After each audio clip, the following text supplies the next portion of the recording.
Será mesmo que o Flamengo foi rebaixado em 1995 e teve que virar a mesa para não jogar a segunda divisão? É sobre isso que eu falarei nesse vídeo e vou esclarecer de uma vez por todas toda essa grande fake news que envolve o nosso Mengão.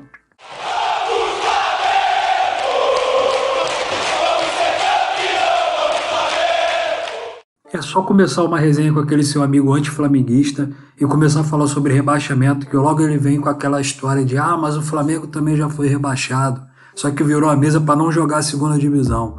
Mas será que isso é verdade? O que realmente aconteceu com o Flamengo em 1995? É isso que nós vamos falar hoje nesse vídeo. Mas antes eu gostaria de pedir para vocês que deixem aquele like e se inscrevam em nosso canal. Nós somos um canal novo, apaixonado pelo Flamengo, e queremos trazer cada vez mais conteúdo sobre o nosso Mengão para você ficar bem informado sobre o que acontece no nosso Flamengo. Beleza, rapaziada? Então não se esquece não, deixa aquele like para dar uma moral e se inscreve no nosso canal. Em 1995, o Flamengo estava comemorando o seu centenário e o então presidente do Flamengo, Kleber Leite, resolveu montar um elenco estrelado para ganhar tudo aquele ano. E então chegaram no Flamengo o lateral esquerdo e atual campeão mundial Branco, o lateral direito Marcos Adriano do São Paulo, o volante Charles Guerreiro do Guarani, o meia William do Vasco e um tal de Romário, que naquela época era simplesmente o melhor jogador do mundo. Algo que foi surreal para aquela época, como se o Cristiano Ronaldo ou o Messi viessem jogar no Flamengo hoje, ou o Lewandowski, que foi o último eleito melhor do mundo. Foi algo assim surpreendente para todo mundo, pegou todo mundo de surpresa ali e criou-se muita expectativa com o time do Flamengo aquele ano. Para comandar o time, o Flamengo resolveu apostar em Vanderlei Luxemburgo, treinador que havia sido bicampeão brasileiro pelo Palmeiras. O Mengão teve um início arrasador. A equipe passou por seus adversários com tranquilidade no decorrer da Taça Guanabara.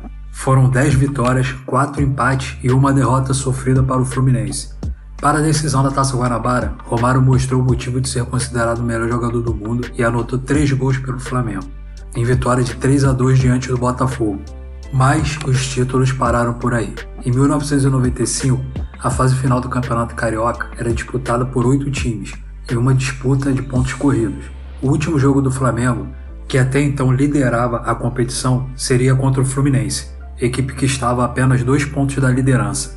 Ou seja, aquele duelo seria uma espécie de final por parte das duas equipes. O Flamengo começou mal o jogo e o Fluminense conseguiu abrir 2-0 ainda no primeiro tempo. Porém, o Flamengo acordou e empatou o jogo após a expulsão de 3 jogadores do Fluminense. Esse resultado seria suficiente para o Flamengo se tornar campeão carioca. Mas no finalzinho do jogo, Renato Gaúcho fez o terceiro gol do Fluminense de barriga. Aquele lendário gol de barriga lá do Renato Gaúcho que eu lembro até hoje. O Flamengo estava sendo campeão, o empate era nosso. Mas, enfim, acabou que o Renato Gaúcho marcou aquele gol ali no finalzinho ali de barriga, pô. Quem lembra desse jogo aí, deixa depois aqui nos comentários aqui pra gente fazer essa resenha, porra. Fiquei muito irritado com aquilo lá, mas enfim. Com isso o Flamengo acabou sendo derrotado pelo Fluminense e perdeu o Campeonato Carioca. Com a decepcionante derrota no Campeonato Carioca, o técnico Vanderlei Luxemburgo foi demitido por conta dos resultados e suas desavenças com o Romário. Para seu lugar foi contratado o técnico e ex-zagueiro Edinho. Porém, as coisas só pioraram. O Flamengo passou a viver uma de suas piores crises do ano, perdendo todos os jogos num antigo campeonato chamado Copa dos Campeões Mundiais, na ocasião sendo derrotado por Santos, São Paulo e Grêmio em um quadrangular. Para apagar mais um fracasso e tirar o foco de um começo de temporada ruim, Kleber Leite resolveu apostar em mais contratações badaladas. Chegaram o zagueiro Ronaldão, que veio de São Paulo, o lateral Luiz Carlos Vinck, do Botafogo, o goleiro Paulo César, da Portuguesa e o meia Pingo, do Cruzeiro. Para completar o elenco e mostrar poder de compra, o Flamengo ainda trouxe os meias Dejair, Lira e Márcio Costa, todos recém-campeões cariocas com o Fluminense. A cereja do bolo foi Edmundo, contratado por 5 milhões de reais e que vinha de 2 anos maravilhosos pelo Palmeiras, com direito a 2 campeonatos brasileiros. Porém, o Flamengo começou mal no Campeonato Brasileiro, onde somou apenas 1 vitória, 1 empate e 3 derrotas. Com esse início de Brasileirão abaixo do esperado, o técnico Edinho caiu. Para seu lugar, o Flamengo surpreendeu, contratando o comentarista e jornalista Washington Rodrigues, mais conhecido como Apolinho. Apesar do início ruim no Campeonato Brasileiro, com Romário, Sávio e Edmundo, as expectativas por conquistas expressivas pelo Flamengo aumentaram. O trio de ataque foi apelidado de melhor ataque do mundo e o torcedor rubro-negro já sonhava com tempos de glória. Porém, não foi isso que aconteceu. Após ser eliminado nas semifinais da Copa do Brasil pelo Grêmio, o único título de grande expressão restante ficou sendo o Campeonato Brasileiro. Assim como o Campeonato Brasileiro do ano anterior, o Brasileirão de 95 contava com 24 clubes, e a forma de disputa foi assinada com 30 dias antes do campeonato começar. No regulamento, ficou acordado que os times se dividiriam em 2 grupos, A e B, cada um com 12 participantes. Na primeira etapa, os times se enfrentariam dentro dos grupos. Já na segunda fase, os times do grupo A enfrentariam os times do grupo B. Os vencedores da primeira e segunda etapas de cada grupo se classificavam para as semifinais.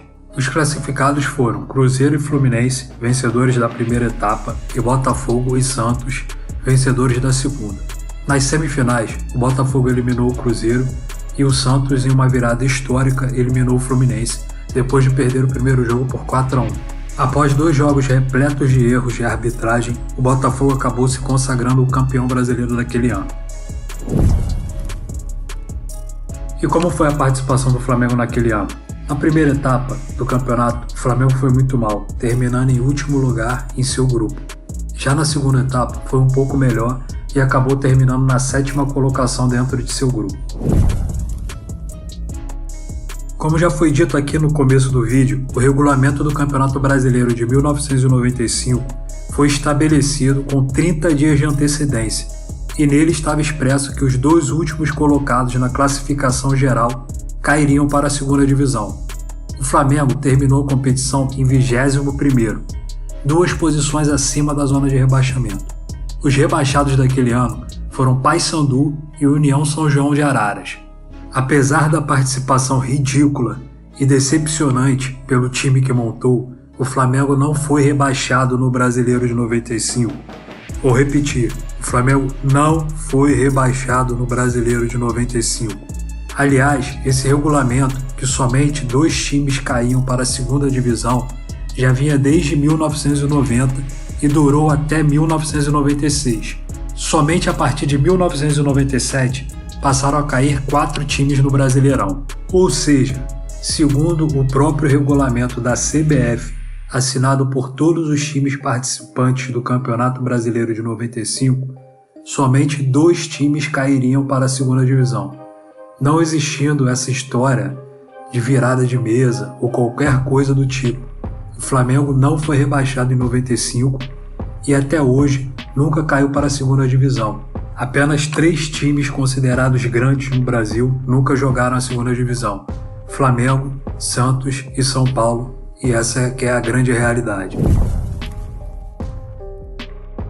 Mais uma mentira contada por todo mundo para justificar que o Flamengo foi sim rebaixado em 95 é que o próprio Apolinho teria falado que o Flamengo foi rebaixado para a segunda divisão daquele ano, apesar do time que tinha, e que isso era uma grande mancha na sua carreira. Mas o próprio Apolinho já desmentiu isso, e em uma entrevista disse: "Nunca falei isso e jamais aconteceu, nem corremos risco, tanto que priorizamos a Supercopa dos Campeões e escalei nos últimos jogos um time de garotos que batizei de Fla 2, disse Apolinho em entrevista para o jornalista Mauro César.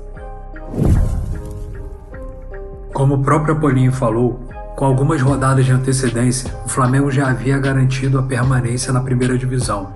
Tanto é que o Flamengo poupou o time titular nas últimas rodadas do Brasileiro, para priorizar a Supercopa, onde o Flamengo chegou até a final, mas acabou perdendo para o Independente da Argentina, frustrando assim mais uma vez o torcedor rubro-negro. Com o final de ano fatídico, o Flamengo terminou seu ano de centenário somente ganhando uma Taça Guanabara. Para um time tão badalado, tendo inclusive o melhor ataque do mundo, o ano terminou com um gosto amargo para nós rubro-negros. No final da temporada, muitos jogadores acabaram deixando o Flamengo, entre eles Branco, Luiz Carlos Vinck, o goleiro Paulo César, Dejair e o próprio Edmundo, desfazendo assim o ataque dos sonhos rubro-negros. De fato, o ano de 95 foi péssimo para o Flamengo, principalmente para nós torcedores rubro-negros, que até hoje temos que aturar alguns anti-flamenguistas falando que no ano de nosso centenário nós não ganhamos nada. Porém, o Flamengo não foi rebaixado em 95 sendo isso uma grande fake news que é falada até hoje para falar que o Flamengo rouba e toda essa bobagem que eles adoram falar. Mas e você, meu amigo rubro-negro? Conhecer essa história da suposta virada de mesa do Flamengo? Coloca aqui nos comentários se você tem algum amigo vascaíno chato aí que já veio te encher o saco com essa fake news. Não esquece também de deixar o seu like aqui, isso faz com que o vídeo alcance mais rubro-negros que não conhecem essa história e que tem que aturar esse bando de anti-flamenguista aí falando besteira. E se você for um rubro-negro raiz, não se esqueça de se inscrever aqui em nosso canal. Por aqui você sempre irá encontrar vídeos sobre o nosso Mengão, trazendo notícias, histórias, curiosidades, enfim, tudo sobre o rubro-negro mais querido do Brasil. Beleza, rapaziada? Pelo vídeo de hoje é isso e nos vemos na nossa próxima resenha.